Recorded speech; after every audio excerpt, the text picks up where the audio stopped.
editor-in-chief of the Hill.com, Bob Cusack. Bob, good morning. Good morning. Former President Trump today planning to hammer Vice President Harris over the economy and will again call to end taxes on Social Security for seniors, among other ideas. What will this speech mean, especially in a battleground state like North Carolina? Well, it's interesting, Nick. Both the candidates really haven't spelled out their economic plans. Of course, Trump wants to extend his tax cuts that he put in when he was president. We haven't heard really details from Harris, partly because she hasn't done any interviews since Biden stepped aside. So I think this is very important, especially because the economy is the top issue, along with inflation, obviously combined. So I think it's very interesting. Trump has, he's riding high after the convention, and now his campaign is struggling. So this could be an opportunity for him to get a foothold again. But then that'll also put pressure on Harris to say what she would do. We really don't know what she would do. She's changed her positions on a number of key issues. We don't know why, and we don't know if she's going to go backward or go back to those issues if she were to become president. So I think it's a good thing. I think both candidates need to lay out very detailed economic plans. And Bob, do you think part of that, you mentioned how she's changed her mind on a couple of details back and forth, is it her testing the waters before she officially goes on record with the position? Well, she's got to appeal to independent voters. And when she made those positions in 2019, she was trying to appeal to the liberal base. And that campaign didn't go so well. So it's smart for her to move to the middle, but she's going to have to answer a very key question. Did you do that just for political expediency?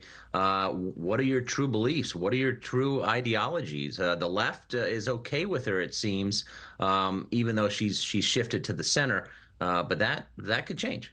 The Harris campaign just releasing a new statement ahead of today's speech saying, quote, Trump has no plan, no vision, and no meaningful interest in helping build up the middle class. His first presidency cost the country millions of jobs, left us on the brink of a recession, and gave massive handouts to billionaires and big corporations. Bob, how does former President Trump's record on the economy compare to Vice President Harris and President Biden's?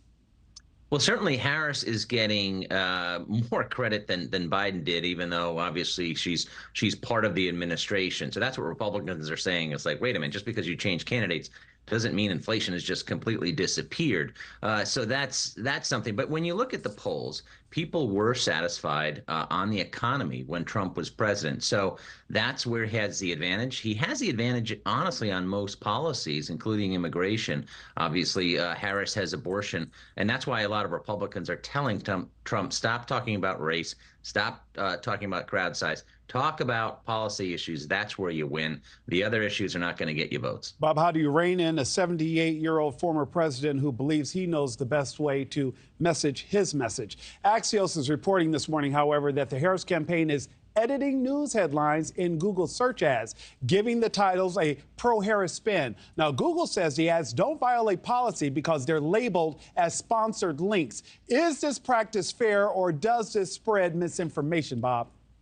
Well, certainly, I think if you're talking to most journalists, they get uncomfortable even when their complete story is just emailed out from a campaign, because then it can look a little weird. But especially when you're adding this context, as the Harris campaign has called it, extra context, that makes journalists uncomfortable. So even though it looks like it doesn't break Google's policies, journalists don't like this, because then you're messing with the news, and this is going to be controversial going forward. I'm not sure they're going to be able to continue doing this, because Republicans are going to really go after them on this and anything else they can use, especially now because Harris has had such a pretty long honeymoon. Bob, is it new? Is she the first to do this?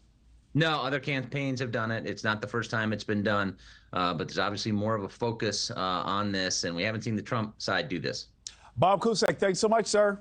Thanks for watching, everybody. Go to joinnn.com to find NewsNation on your television provider. Also, don't forget to click that red subscribe button below to get more of NewsNation's fact-driven, unbiased coverage.